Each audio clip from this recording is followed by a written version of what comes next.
ఓం శుక్లాంబరధరం విష్ణుం శశివర్ణం చతుర్భుజం ప్రసన్నవదనం ధ్యాయేత్ సర్వ విఘ్నోపశాంతయే అని సోమవారం నమస్కారం చేసుకుని మన మనుస్మృతిలో 4వ అధ్యాయంలో ఉన్నాము. కొద్ది శ్లోకాలు పోయిన వారం పూర్తి చేసుకున్నాము. ఇంక అక్కడి నుంచి ముందుకు వెళ్దాము. మనము ఎప్పుడైనా సరే చేయవలసిన కొన్ని పనులను మానుకోవడానికి వీల్లేదు. పంచయజ్ఞాలను పిలుస్తాము. చేయకపోతే అవే మళ్ళీ పంచమహాపాపాలుగా మారిపోతాయి. కాబట్టి చేస్తూనే ఉండాలి అని చెప్తూ ఉన్నారు. అక్కడున్నాము. ఏం చెప్తూ ఉన్నారంటే, "నువ్వు ఏమైనా చేసుకో. చేస్తూనే ఉండాలి అని చెప్పినంత మాత్రాన కర్మలు చేసుకుంటూ కూర్చునేవు. జ్ఞానం కోసం నువ్వు ప్రయత్నం చేయకపోతే ఇంకా నశించిపోతావు. సో, బేసికలీ చేయవలసిన నిత్యకృత్యాలు నువ్వు కోరుకున్నా గూడా ఆగవు. అవైతే జరుగుతూనే ఉంటాయి. అవి చేయమన్నారు కదా అని నువ్వు వాటినే చేస్తూ స్వాధ్యాయం మర్చిపోయావంటే, దాన్ని వదిలిపెట్టేశావంటే మాత్రము చాలా అనర్థం కలుగుతుంది" అని చెప్తూ ఉన్నారు. మరి ఉన్న కొంత సమయంలో ఇదంతా కలిపి ఎట్లా చేస్తాము అంటే చెయ్యాలి మరి తప్పనిసరి. ఇల్లు చూసుకోవాలి, వాకిలి చూసుకోవాలి, ఉద్యోగాలు చూసుకోవాలి, అంట్లు చూసుకోవాలి, పిల్లలు చూడాలి, బిల్స్ చూడాలి, కార్లు చూడాలి, రిపేర్లు చూడాలి, అన్నీ చూడాలి. ఇంటికొచ్చే వాళ్ళని చూడాలి, పోయే వాళ్ళని చూడాలి, ఇంట్లో ఉన్న వాళ్ళని చూడాలి. వీటన్నిటితో పాటు నన్ను నేను చూసుకోవాలి. ఇంక ఇవన్నీ కాక వీటి పైన సాంఘికమైన కర్తవ్యాలు గూడా ఉంటాయి. వాటన్నిటిని చూడాలి. ఇన్ని చూడ్డానికి సమయం సరిపోదంటే మళ్ళీ కూర్చొని చదువుకోవాలంటే ఎక్కడ టైం ఉంటుంది? స్వాధ్యాయం చెయ్యి నువ్వు, జ్ఞాన ప్రస్థానం కావాలి నీకు అని చెప్తే ఇవన్నీ కుదరవు. అందుకని కర్మలు మాత్రం చేస్తాము. నిత్య కర్మలేవున్నాయో, నిన్ను నువ్వు చూసుకో, నీ ఆరోగ్యం కాపాడుకో, మందులవి సరిగ్గేసుకో, జిమ్‌కి వాటికి వెళ్ళిరా, బాడీ మెయింటెనెన్స్ చెయ్యి. తర్వాత ఇంట్లో ఉన్న వాళ్ళందరిని చూసుకో. మరి నిన్ను చూసుకోవాలి, వాళ్ళని చూడాలి అంటే ఉద్యోగం కావాలి, డబ్బులు తెచ్చుకో. అంటే ఇవన్నీ మాత్రం చేస్తాము. స్వాధ్యాయం అవన్నీ ఇప్పుడు చేయను, తర్వాత చేస్తాము అంటే తర్వాతెప్పుడు? తర్వాతెప్పుడు? రిటైర్మెంట్ తర్వాత కూర్చొని ఇవన్నీ చదువుకోవడానికి మొదలుపెడితే చదవడానికే పడుతుందొక 10, 12 సంవత్సరాలు. మొత్తం సమయమంతా అయిపోయిన తర్వాత, కాలమంతా వృధాగా పోయిన తర్వాత ఇంకా అప్పుడు చేతులు కాలిన తర్వాత ఆకులు పట్టుకొని ఏం చేస్తాము? మరి అన్నీ చేయడానికి టైం ఉండదు గదండీ! అంటే ఉంటుంది. అన్నీ చేయడానికి టైం ఉండదంటే ఎందుకుండదు? ఉంటుంది. నాకు లేదు, నాకు గూడా ఉన్నాయి. అన్నీ ఉన్నాయి. మొత్తం అన్నీ ఉన్నాయి. అన్నిటితో పాటు చదువుతాను. నా కూతుర్ని చూసుకుంటాను, ఇల్లు చూస్తాను, చేయవలసిన పనులు చూస్తాను. నేను చేయవలసినవన్నీ నిత్యకృత్యాలు ఏవేవి ఉన్నాయో అవన్నీ నడుస్తూనే ఉంటాయి. అవన్నీ చూస్తూనే ఉంటాను. వాటితో పాటు చదువు మాత్రం కొంచెం గూడా తగ్గించను. యాక్చువల్‌గా ఇవెక్కువ చేస్తాను. అవన్నీ జరుగుతూ ఉంటే చూస్తాను. నేనేం చేస్తానంటే చదువుకోవడం చేస్తూ ఉంటాను. మిగిలినవన్నీ జరుగుతూ ఉంటే చూస్తూ ఉంటాను. మళ్ళీ ఒకసారి చెప్తాను. నిత్యకృత్యాలన్నీ జరుగుతూ ఉంటే చూస్తూ ఉంటాను. అవి జరుగుతూ ఉండగానే వాటిని చూస్తూనే స్వాధ్యాయం చేస్తూ ఉంటాను. అవి చూస్తుంటాను, ఇవి చేస్తుంటాను. ఈ రకంగా రెండింటిని సమన్వయం చేసుకోకపోతే బంగారం లాంటి బ్రతుకంతా వ్యర్థంగా, వృధాగా నశించిపోతుంది. కాబట్టి చెయ్యాలి. చేస్తూ ఉన్న వాళ్ళని చూసి వాళ్ళెట్లా చేయగలుగుతున్నారు ఇవన్నీ అని తెలుసుకొని, మనం కూడా ఆ మోడల్‌లో ప్రయత్నం చేయొచ్చు. ఎంతసేపటికి సంపాదించుకుందాం, తెచ్చుకుందాం, వండుకుందాం, వాళ్ళకి వీళ్ళకి పెడదాం, మనం తిందాం, పడుకుందాం. మళ్ళీ తెల్లవారితే మళ్ళీ ఇదే ప్రయత్నంలో ఉందాము. అంటే దీనికోసమా? ఈ ప్రయత్నాల కోసమా శరీరమున్నది, బ్రతుకున్నది? పురుషార్థం సాధించడం కోసం ప్రయత్నం కావాలి. బ్రతుకు బండి నడుస్తూ ఉంటే చూసుకుంటూ పోవాలి. కాబట్టి స్వాధ్యాయానికి విరోధం కలిగించేదేదున్నా సరే వాటినన్నిటిని వదిలిపెడుతూ పోవాలి. స్వాధ్యాయానికి విరోధం కలిగించేవేవైనా సరే మొత్తం సర్వం పరిత్యజించే విధంగా ఉండాలి. మనసా వదిలిపెట్టేయాలి వాటిని. స్వాధ్యాయం చేస్తూ ఊరుకోకూడదు. చదువుకుంటూ కూర్చోడానికి వీల్లేదు. చదువుకుంటూ అధ్యాపనం చెయ్యాలి తప్పనిసరి. ఎట్లా చేస్తామండి నీ అఘాయిత్యం గుల? మొత్తం ఇన్ని పనులు చెయ్యాలి, పైగా స్వాధ్యాయం గూడా చెయ్యాలంటే అసలు ఇన్ని కర్మలు చేస్తుంటేనే అసలు పనులు చేయడానికే టైం సరిపోవట్లేదంటే, పైగా నువ్వు కూర్చొని చదువుకో అంటావు. చదువుకోవడానికి పోనీ ఎట్లో గట్ల టైం సంపాదిద్దాం, ఎక్కడి నుంచో ఒక దగ్గర నుంచి దాన్ని తయారు చేద్దాం టైం అంటే, మళ్ళీ కూర్చొని టీచింగ్ కూడా చెయ్యంటావు, అధ్యాపనం కూడా చేయమంటావు. ఎక్కడి నుంచి వస్తుందండి ఒక మనిషికి ఇంత టైం అంటే? వస్తుంది.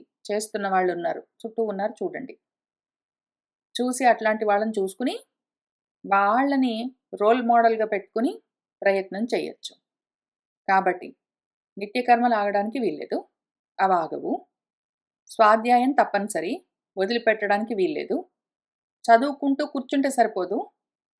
చదువుకున్న దాన్ని ఎవరికైనా చెప్తూ ఉండాలి. ఇవన్నీ చేస్తేనే కృతకృత్యత కలిగేది మరి. కృతార్థుడివవ్వాలంటే ఎట్లా అవుతావు మరి? ఇవన్నీ కలిపి చేస్తేనే అయ్యేది. ఇంతకీ ఒక ముఖ్యమైన అందమైన విషయం చెప్తున్నారు ఈ 11వ శ్లోకంలో. బుద్ధివృద్ధికరాణి ఆశు ధన్యాని చ హితాని చ నిత్యం శాస్త్రాణి అవేక్షేత నిగమాంశ్చయేవ వైదికాన్. మనము ఈ స్వాధ్యాయం చేస్తూ అధ్యాపనం ఎట్లా చెయ్యాలి? ఇది మన జీవితంలో ప్రధానంగా ఉండాలి. నిత్య కర్మలు నడుస్తూ ఉంటాయి.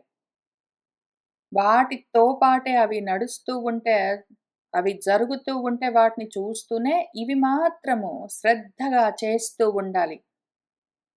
అధ్యయనము, అధ్యాపనము 2 చేస్తూ ఉండాలి.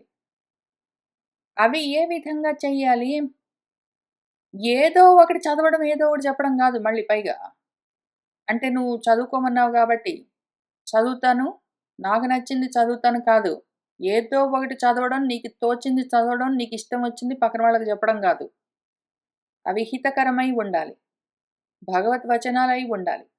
నీకు, పక్కన వాడికి హితం కలిగించేవై ఉండాలి. ధన్యమై ఉండాలి. ఆ ధనమేమున్నదో, అనంత ఐశ్వర్యము, దాన్ని పూర్తిగా కలిగించేదై ఉండాలి. ఆశు చదువుతూ ఉంటే వెంటనే బుద్ధి వృద్ధి చెందేదై ఉండాలి. నువ్వు చదువుకుంటున్న చదువు ఎట్లా ఉండాలి? చదువుతూ ఉండగానే నీకది హితం కలిగిస్తూ ఉండాలి. చదువుతూ ఉండగానే నీకు రావలసినవి నీకు వస్తూనే ఉండాలి. చదువుతూ ఉండగానే నీ బుద్ధి వృద్ధి చెందుతూనే ఉండాలి. ఆగకుండా ఎక్కడ. ముఖ్యంగా స్వాధ్యాయం మొదలుపెట్టి అధ్యాపనం చేస్తూ ఉంటే వెంటనే కలిగే కొన్ని లాభాలుంటాయి. వెంటనే కలిగే లాభాలు కొన్నుంటాయి. ఇనీషియల్ స్టేజెస్‌లోనే మనకు కలిగే సిద్ధులు. అవేంటి అంటే మనసు శాంతిస్తుంది ఆటోమేటిక్‌గా. మనసు శాంతిస్తుంది ఎప్పుడు సంతోషంగా ఉండేందుకు అవకాశం కలుగుతుంటుంది. రెండోది జ్ఞాపక శక్తి పెరుగుతూ ఉంటుంది. మూడోది ఇక్కడి నుంచి ఎక్కడికి వెళ్ళాలి నా ప్రస్థానంలో అన్నది ఆ మార్గము తెరుచుకుంటూ కనిపిస్తూ ఉంటుంది. అసలది జరుగుతూ ఉంటేనే కానీ తెలియదు. మన మహాప్రస్థానంలో ముందుకు వెళ్తూ ఉన్నాము అని మనకు తెలియాలి. మార్గము ఓపెన్ అవుతూ ద్వారాలన్నీ తెరుచుకుంటూ కనిపిస్తూ ఉండాలి అంటే ఎంతో కొంత ఇక్కడ మనువు గారు చెప్తున్నవి మనం ఆచరిస్తూ ఉండాలి. ఒకవేళ మనకు ముందుకు వెళ్ళడానికి మార్గం కనిపించట్లేదు. ముందుకు వెళ్తున్నామో లేదో కూడా తెలియట్లేదు. ప్రోగ్రెస్ అసలు కనిపించట్లేదు అంటే, మనము బుద్ధి వృద్ధి చెందే విధంగా చదువుకోవట్లేదు. మనకు హితం కలిగించేవి కావలసిన విధంగా అధ్యయనం చెయ్యట్లేదు, ఆచరించట్లేదు అని అర్థం చేసుకోవాలి. ఈ 3 ముఖ్యంగా వెంటనే కలిగే లాభాలు. ఒకటి మనశ్శాంతి, వెంటనే జ్ఞాపక శక్తి పెరగడము. మూడోది మార్గము సుగమమై ద్వారాలు తెరుచుకుంటూ కనిపించడము. ఇవన్నీ జరగాలి. ఆ విధంగా ఉన్న శాస్త్రాలను నిత్యము చదవాలి. అప్పుడప్పుడు గాదు. నిత్యము చేస్తుంటేనే గాని ఈ ప్రోగ్రెస్ తెలియదు.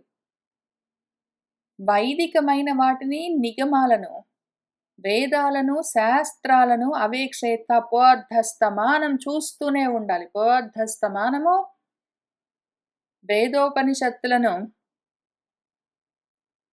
ఇతిహాస పురాణాలను, శాస్త్రాలను చూస్తూనే ఉండాలి. చూస్తూ ఉండాలంటే చదువుతూ ఉండాలి.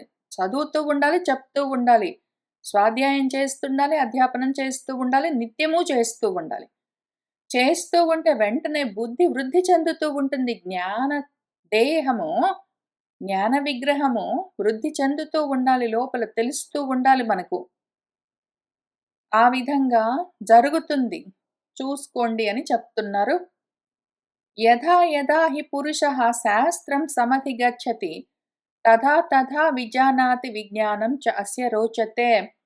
ఇది మన మనువు గారు చెప్తున్న లాభము.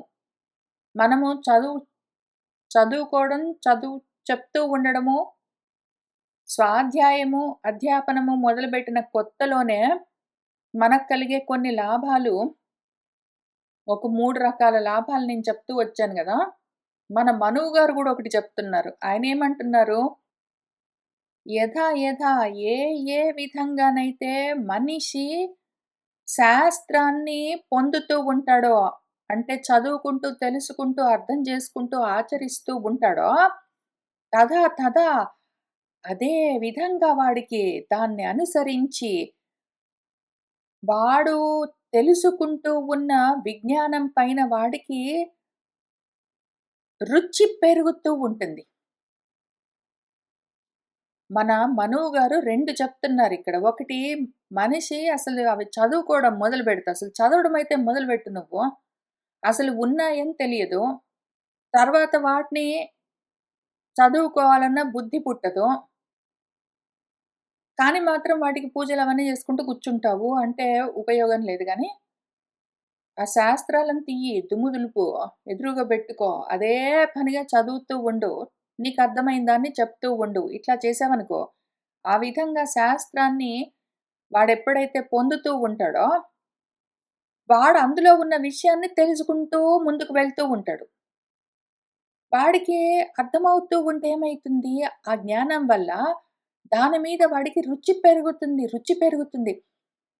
ఇది ముఖ్యంగా ఫస్టే అసలు నేను చెప్పిన శాంతి, జ్ఞాపక శక్తి, ద్వారాలు తెరుచుకుంటూ కనిపించడము, ఈ మూడిటి కన్నా ఇంకా ముందే కలిగే లాభమిది. నువ్వు చదువుకుంటున్నది నీకు కొంచెం అర్థం అవ్వడం మొదలైనా సరే, వెంటనే దానిపైన రుచి పెరుగుతూ ఉంటుంది. ఇంకా ఆ తర్వాత కొంచెం కొంచెం మనమే పనులు తగ్గించుకుంటూ ఇవి చదువుకోవడం, చదువు చెప్పడం ఎక్కువ చేసుకుంటూ వెళ్తాం ఆటోమేటిక్. ఇది ఫస్ట్ జరుగుతుంది. మనము ఇవన్నీ చదువుకుంటూ, అర్థం చేసుకుంటూ ఎవరికైనా చెప్తూ వెళ్తూ ఉన్నామంటే, దాని మీద రుచి పెరుగుతుంది మనకు బాగా. ఆ తర్వాత మనసు గూడా శాంతిస్తుంటుంది. మళ్ళీ నేను చెప్పినట్టు మిగిలినవన్నీ జరుగుతూ ఉంటాయి. ఇవన్నీ నాకు పర్సనల్‌గా జరుగుతూ ఉన్నవి. నేనిక్కడి నుంచి ఇవన్నీ చూస్తూ వచ్చాను. ఎప్పుడో ఎక్కడో పోతన భాగవతంలో ఎక్కడో ప్రహ్లాదుడి ఘట్టం దగ్గర కొంచెం చదువుకుంటూ, నేను చదువుతూ ఉన్నది, సరే నేను చదువుకుంటున్నాను గదా! చెప్తాను అని అప్పుడప్పుడే కొత్తగా నేను గూడా అన్ని పనులన్నీ చేస్తూ ఉన్న సమయంలోనే చదువుకుంటూ, నేను చదువుకుంటూ ఎందుకు ఊరుకోవాలి? ఇంకెవరికైనా చెప్తాను అని తెలిసిన వాళ్ళకి, పెద్దవాళ్ళకి వీకెండ్‌లో చెప్తాను అని మొదలుపెట్టి, ఇంకా ఎంత పెరిగిందంటే దానిపైన రుచి నాకు, మిగిలిన రుచులేవి పట్టుకోవడం మానేశాయి. నా మిగిలిన ఇంద్రియాలు బాహ్యమైన రుచులనింకా గ్రహించడం మానేశాయింక. ఆ అభ్యంతరమైన ఈ విజ్ఞానమన్న రుచి పట్టుకోగానే మిగిలినవన్నీ అవే జారిపోవడం మొదలైనయి. ఇంక దాంతో ఎక్కడ ఆగడమన్నది లేకుండా ద్వారాలెట్లా తెరుచుకుంటూ పోతాయంటే, ఒకవైపు మార్గం తెలుస్తూ ఉంటుంది. ఒకవైపు ద్వారాలు తెరుచుకుంటూ వెళ్ళిపోతూ ఉంటాయి. ఒకవైపు గురువులందరూ ఆ మార్గంలో ముందుండి దారి చూపిస్తూ, నడుస్తూ గబగబా పిలుచుకుని వెళ్తూ ఉంటారు. ఒకవైపు జ్ఞానగంగా ప్రవాహము ఉధృతంగా నా బుద్ధిలో పొంగుతూ ఉంటుంది. ఇవన్నీ నాకు జరుగుతూ ఉన్నాయి. నేను ప్రతిరోజు అనుభవిస్తూ ఉన్నవి. కొంచెం ప్రయత్నం చేసి చూసుకున్నారంటే మీకు కూడా తెలుస్తుంది. ఆ రుచి కలిగితే మిగిలిన రుచుల మీద అసలు మనసు పోనే పోదు. అవన్నీ రోతబుడతాయి. మీలో ఆల్రెడీ ఇటువంటి రుచి కలిగిన వాళ్ళు ఉంటే మీకు నమస్కారము. ఇందుకోసం ప్రయత్నం చేద్దాం అనుకుంటున్న వాళ్ళుంటే మీకు నమస్కారము. కోరుకుంటున్న వాళ్ళుంటే మీకు నమస్కారము. ప్రయత్నం చేసి చూడండి. దాని రుచి అప్పుడు తెలుస్తుంది. ఊరికే పక్కన వాళ్ళు ఆ రుచిని అనుభవించి వాళ్ళు ఎంత చెప్తే మాత్రం మీకెట్లా తెలుస్తుంది? మీరు చేస్తేనే గదా తెలిసేది. కాబట్టి ప్రయత్నం చేసుకొని చూసుకోండి. ఇంతకి ఇది మాత్రము ఆగేది లేదు. కొన్ని ఉన్నాయి. ఒక 5 తప్పనిసరి. ఋషి యజ్ఞం, దేవయజ్ఞం, భూతయజ్ఞం చ సర్వదా. నృయజ్ఞం, పితృయజ్ఞం చ యథాశక్తిన హాపయేత్. ఇదాగేది లేదు. ఋషి యజ్ఞం మనం చూసుకుంటే వచ్చాం మళ్ళీ కింద 4 పద్యాల్లో మళ్ళీ ఈ 5 గురించి చెప్తారు. దేవయజ్ఞం, భూతయజ్ఞం, నృయజ్ఞం అంటే మనుష్య యజ్ఞం లేదా అతిథి యజ్ఞం, పితృయజ్ఞం ఇవన్నీ సర్వదా చెయ్యాలి. సర్వదా చెయ్యాలి. ఎప్పుడూ చెయ్యాలి. అప్పుడప్పుడు గాదు. యథాశక్తి చెయ్యాలి. శక్తికి మించి చెయ్యరాదు. శక్తి వంచనతో చెయ్యరాదు. నీకు ఎంత శక్తి ఉన్నదో దానికి తగిన విధంగా చెయ్యాలి. నువ్వు చెయ్యగలిగి ఉండి చేయకుండా కూర్చోవడం కుదరదు. నువ్వు చెయ్యగలిగిన దాన్ని మించి చెయ్యడానికి ప్రయత్నం చెయ్యరాదు. చెయ్యగలిగి ఉండి అంతకన్నా తక్కువగా చేశావంటే మాత్రము అది తమోగుణము. చేయగలిగిన దాన్ని మించి చేయడానికి ప్రయత్నం చేస్తే అది రజోగుణము. నువ్వు చేయగలిగిన మేరకు చిత్తశుద్ధితో చేశావంటే యథాశక్తిగా సత్వగుణంతో ఉండి నువ్వు ఆ నిత్య కర్మల్ని జరుగుతూ ఉంటే చూస్తూ ఉన్నట్టు తెలుసుకోవచ్చు. ఇవి మాత్రం నా హాపయ్యేది ఎప్పుడు ఇవి జారిపోవడానికి వీల్లేదు. అసలు జారవు. నువ్వు ఆ ప్రయత్నం కూడా చెయ్యకు. అగ్నిహోత్రంచ జుహ్యాత్ ఆద్యంతే జునిస్యోః సదా దర్శేన చ అర్థమాసాంతే పౌర్ణమాసేన చెయ్యేవ హి. సదా ఎల్లప్పుడు ఇంకిప్పుడు ఏం చెప్తున్నారు మనకు? దేవయజ్ఞం. ఈ 5 యజ్ఞాలు ఉన్నాయి గదా! ఇందులో ఈ శ్లోకంలో దేవయజ్ఞం గురించి మళ్ళీ ఇంకోసారి చెప్తున్నారు. ఇప్పటికే 2, 3 సార్లు చెప్పారు. మళ్ళీ చెప్తారు. మళ్ళీ చెప్తారు. ఎన్ని సార్లైనా చెప్తారు. సదా ఎల్లప్పుడు. జునిస్యోః అంతే ఆది. ద్యు అంటే దివి. దివ్యంగా ప్రకాశించేది పగలు. నిశ అంటే రాత్రి. పగలు, రాత్రి ఆది అంతాల్లో. రాత్రి వెళ్ళిపోయి పగలొస్తున్న సమయంలో, పగలు వెళ్ళిపోయి రాత్రొస్తున్న సమయంలో అంటే సంధ్యాకాలాల్లో నిత్యము అగ్నిహోత్రం జుహుయాత్ దీపారాధన చేయవలసి ఉంటుంది. చేయగలిగిన వాళ్ళు అగ్నిహోత్ర కార్యక్రమాలు చెయ్యొచ్చు. అగ్నిహోత్రాలు యజ్ఞయాగాలు చేసే అవకాశం లేని వాళ్ళు దీపారాధన చెయ్యవచ్చు. ఇది తప్పనిసరి. సంధ్యా సమయాల్లో దీపాలు వెలిగించవలసి ఉంటుంది. కాక ఇదెప్పుడు? ప్రతిరోజు. ప్రతిరోజు సంధ్యా సమయాల్లో. కాక ప్రతి మాసము సంధ్యాకాలాలుంటాయి. పౌర్ణమి పూర్తయిన తర్వాత అమావాస్య కోసం మొదలవుతూ ఉన్న కృష్ణపక్షము. అమావాస్య వెళ్ళిపోయిన తర్వాత మళ్ళీ పౌర్ణమి కోసం మొదలవుతూ ఉన్న శుక్లపక్షము. ఆ 2 పక్షాల్లో కూడా అవి మొదలవుతూ ఉన్న సమయంలో, అంతమవుతున్న సమయంలో మళ్ళీ చేయవలసిన పూజలుంటాయి. మాస అర్థము ఒక మాసానికి సగం పూర్తయింది అంటే అప్పుడు 15 రోజులకి అమావాస్య వస్తుంది. అప్పుడు దర్శ అన్న క్రతువుని చెయ్యవలసి ఉంటుంది. దర్శ అని చేస్తారు. కాక మాసము పూర్తయిందంటే ఆ చివరిలో అంతంలో పౌర్ణమాసం అని చేస్తారు. ఇవి తప్పనిసరిగా చెయ్యాలి. దర్శ పౌర్ణమాసాలని, ఆ తర్వాత సంధ్యాకాలాల్లో పూజలు ఇవి ఎప్పుడూ చేస్తూ ఉండాలి. ఎందుకు అని మన మనువేం చెప్తున్నారంటే ఇవి దేవయజ్ఞాలుగా చెప్తున్నారు. దేవయజ్ఞాలుగా మనము దీపారాధనలు, అగ్నిహోత్రాలు చెయ్యాలి, పూజలు చెయ్యాలని చెప్తున్నారు. ఇప్పుడు దీన్నే మనము ఎందుకంటే ఆయన అతి దైవంగా చెప్పారు గాబట్టి, మనము ఆధ్యాత్మికంగా కూడా చూద్దాము. ఎందుకు అంటే, అధిదైవికము, ఆధ్యాత్మికమని 2 వేరుగా లేవు. ఆధ్యాత్మికానికి అధిదైవికం కౌంటర్ పార్ట్. అవి 2 వేరుగా ఉన్నాయని భేద బుద్ధితోటి చూస్తూ ఉన్నంత వరకు ఆది భౌతికమైన ప్రపంచమంతా తయారవుతుంది అని వ్యాసుల వారు ఎంతో దయతో భాగవతంలో మనకు వివరించి చెప్పారు. కాబట్టి ఎక్కడెక్కడ అధిదైవికం కనిపించినా గూడా అక్కడక్కడ దాన్ని ఆధ్యాత్మిక పరంగా మనం చూసుకుంటాం కాబట్టి, పొద్దున లేవగానే దీపారాధన చేస్తాము. సాయంత్రం మళ్ళీ సంధ్యాకాలంలో చీకటి పడుతూ ఉండగా దీపం వెలిగిస్తాము. దర్శా పౌర్ణమాసం మనం ప్రాబబ్లీ చెయ్యము. చేసేవాళ్ళు ఉండిండొచ్చు. అయితే ఈ విధంగా దేవయజ్ఞంగా కాకుండా ఆత్మయజ్ఞంగా దీన్నెట్లా చెయ్యొచ్చు అంటే, సంధ్యాకాలాల్లో దీపం తప్పనిసరిగా వెలిగించవలసి ఉంటుంది. సంధ్యాకాలం అంటే ట్రాన్సిషన్ పీరియడ్. ఎప్పుడెప్పుడైతే నువ్వు చీకట్లో నుంచి వెలుగులోకి వెళ్తూ ఉన్నావో, వెలుగులో నుంచి చీకట్లోకి వెళ్తూ ఉన్నావో, ఆ టైంలో చాలా ఎక్కువగా మనసులో అలజడి కలుగుతుంది.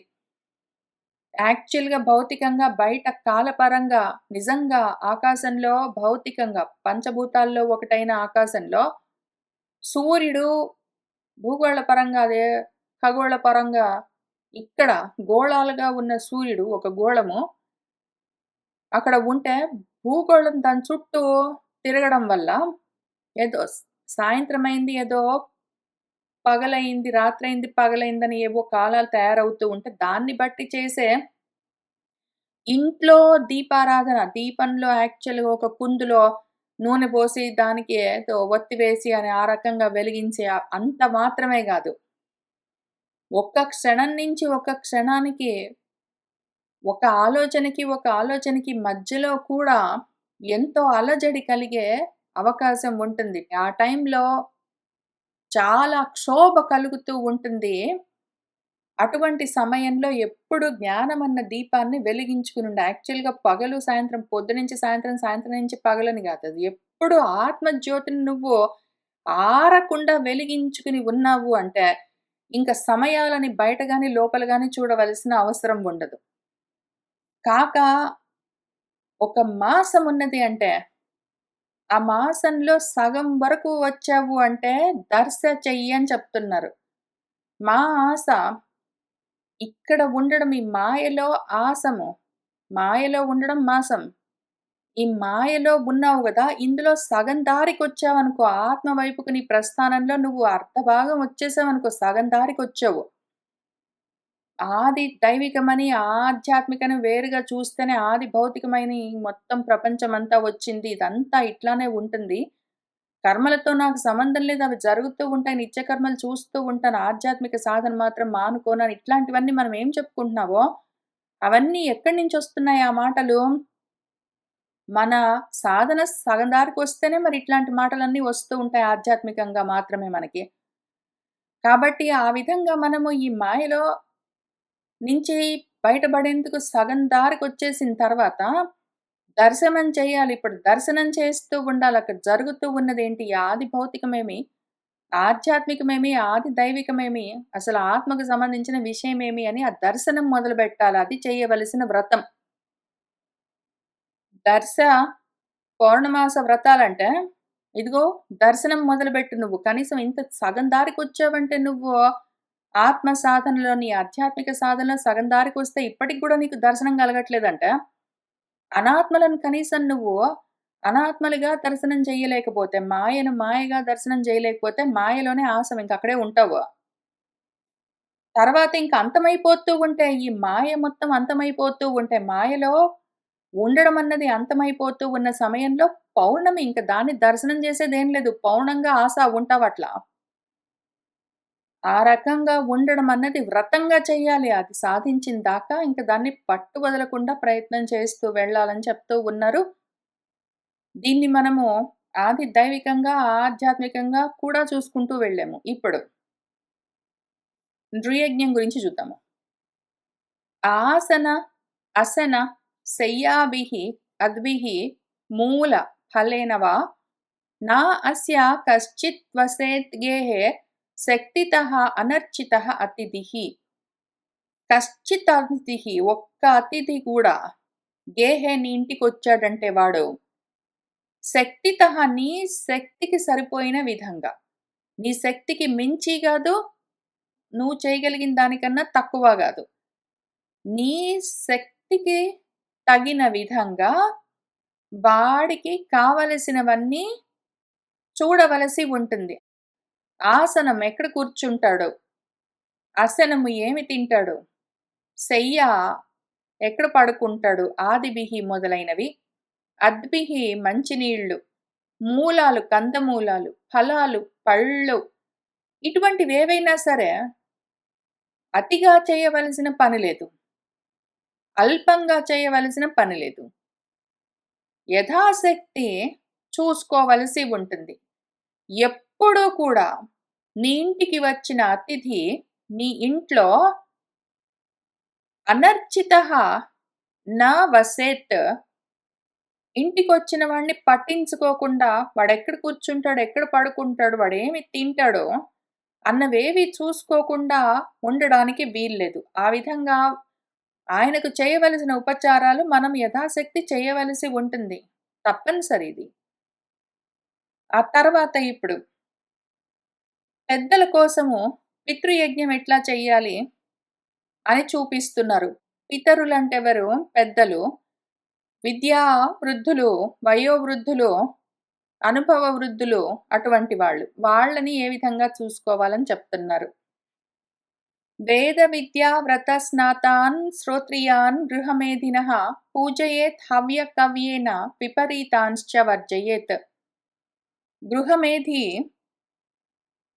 మన గృహస్థు, వాళ్ళ ఆడవాళ్ళైనా సరే మగవాళ్ళైనా సరే అందరికి ఒకటే రూల్స్. మళ్ళీ ఇన్నిసార్లు మధ్య మధ్యలో నేను జ్ఞాపకం చేస్తాను కానీ, ఒక్కళ్ళకు కాదు, వివాహం చేసుకుని ఈ బరువు బాధ్యతలను వహిస్తామని ఆ గృహస్థాశ్రమంలోకి ప్రవేశించిన వాళ్ళిద్దరికీ, ఆడవాళ్లకు మగవాళ్లకు అందరికీ ఇవే సమానంగా ఉంటాయి కర్తవ్యాలు, ధర్మాలు. అటువంటి వాళ్ళు వేద విద్యా వ్రత స్నాతాన్, వేద విద్యలను, ఆ బ్రహ్మచర్య వ్రతాన్ని పూర్తి చేసుకున్న వాళ్ళు అంటే బ్రహ్మచారులు, శ్రోత్రియాన్, వేదాన్ని చదువుకుని దాన్ని అభ్యాసం చేస్తూ ఉన్న సన్యాసులు, వీళ్లను హవ్య కవ్యేన పూజయేత్, హవ్యాలతో కవ్యాలతో పూజించవలసి ఉంటుంది. హవ్యము కవ్యము అంటే ఏంటో చూద్దాము. వ్యుత్పత్తి ప్రకారంగా ఆతవ్యం ద్రవ్యం హవ్యం అంటే ఏదైతే భుజింపబడుతుందో అటువంటి ద్రవ్యము అంటే భోజనాన్ని హవ్యం అని పిలుస్తారు. వీళ్లకు అంటే మన బ్రహ్మచారులకు, భిక్షకులకు భోజనాలను మనము ప్రదానం చేయవలసి ఉంటుంది. కాక కవ్యము, కవ్యం అంటే ఏమి? మళ్ళీ హితార్థం ప్రదత్తం ద్రవ్యం అని దాని అర్థము. ఇవన్నీ ఇప్పుడు నేను చెప్పిన రెండు వేదాల్లో చెప్పిన నిర్వచనాలు. హితార్థమైన ద్రవ్యమేమున్నదో అది కవ్యం, భుక్తార్థం ద్రవ్యమేమున్నదో అది హవ్యం. భోజనం చేసేది హవ్యం, వాళ్లకు కావలసిన ద్రవ్యము అంటే వస్త్రాలు మొదలైనవి ఉన్నాయో అవి కవ్యాలు. ఈ హవ్య కవ్యాలను ద్వయం అని పిలుస్తారు. హవ్య కవ్య ద్వయం అవి అంటే అన్న వస్త్ర ద్వయం.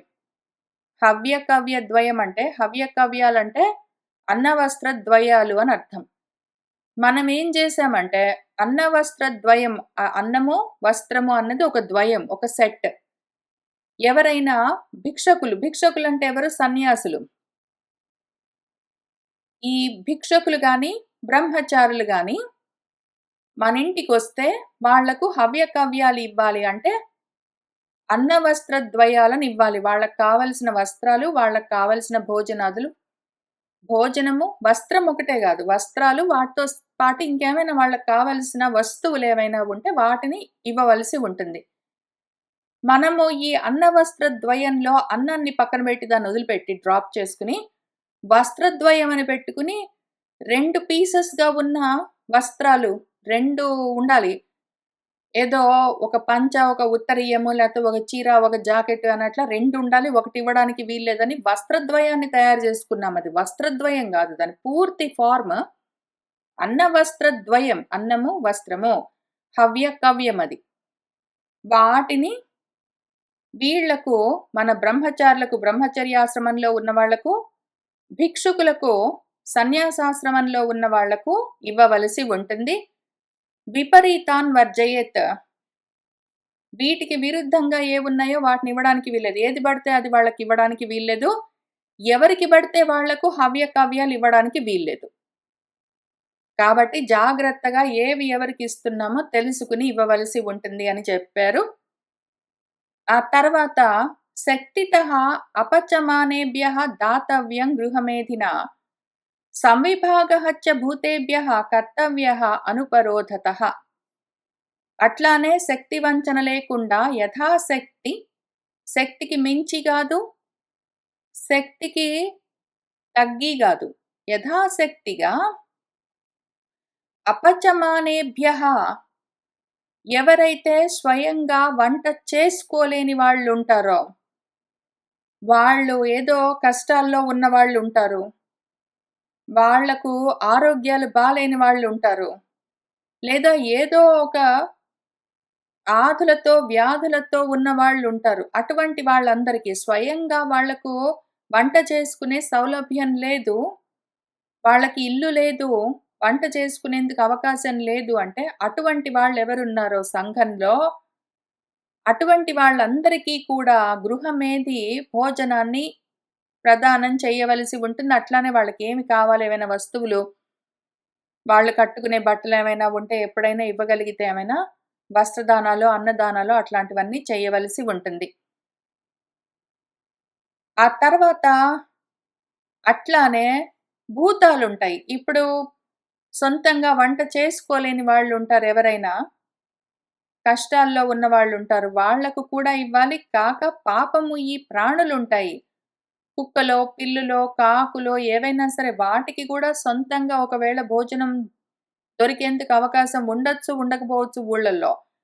కాబట్టి వాటికి కూడా సంవిభాగః, వాటి భాగం, వాటి పాలు వాటికి కూడా పెట్టవలసే ఉంటుంది. ఇది కర్తవ్యం.